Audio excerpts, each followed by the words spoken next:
Information campaign के बारे में अवगत कराऊंगी। पहला, पाकिस्तान ने यह क्लेम किया कि उसने अपने JF-17 से हमारे S-400 व ब्रह्मोस मिसाइल बेस को नुकसान पहुंचाया, जो कि बिल्कुल गलत है। दूसरा, उसका ये भी मिस इन्फॉर्मेशन कैंपेन था कि हमारी एयरफील्ड जो कि सिरसा, जम्मू, पठानकोट, बठिंडा, नलिया और भुज में है, ये उसका मिस इन्फॉर्मेशन भी बहुत गलत है। तीसरा, पाकिस्तान के मिस इन्फॉर्मेशन कैंपेन के मुताबिक हमारे एम्यूनिशन डम्प्स जो चंडीगढ़ और बियास में है उसका डैमेज हुआ, यह भी बिल्कुल गलत है। हमने आपको मॉर्निंग ब्रीफिंग में बताया था विद फैक्ट्स एंड फिगर के साथ कि ये सारी चीजें बिल्कुल सही सलामत है।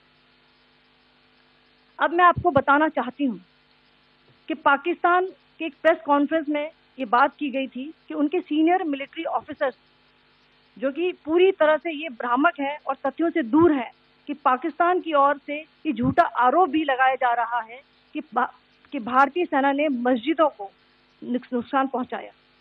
मैं इससे बिल्कुल स्पष्ट करना चाहती हूं कि India is a secular nation और हमारी सेना भारत के कॉन्स्टिट्यूशनल वैल्यूज की एक बहुत प्यारी झलक है।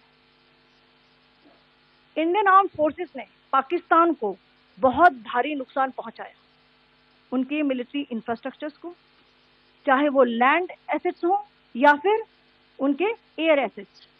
यही नहीं, इंडियन आर्म फोर्सेस ने पाकिस्तान की एयरफील्ड स्कर्दू, जकोबाबाद, सरगोदा और बुलारी को बहुत नुकसान पहुंचाया।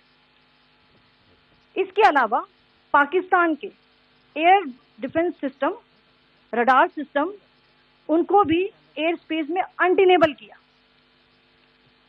यह भी बताना चाहती हूँ कि लाइन ऑफ कंट्रोल के पास पाकिस्तान के command and control, logistic installation और उनके मिलिट्री इंफ्रास्ट्रक्चर, मिलिट्री पर्सनल का इतना भारी नुकसान हुआ कि पाकिस्तान की ऑफेंसिव व डिफेंसिव कैपेबिलिटी को नष्ट कर दिया गया। अंत में मैं फिर से ये बात दोहराना चाहूंगी, इंडियन आर्म फोर्सेस पूरी तरह से तैयार है, सतर्क है और भारत की संप्रभुता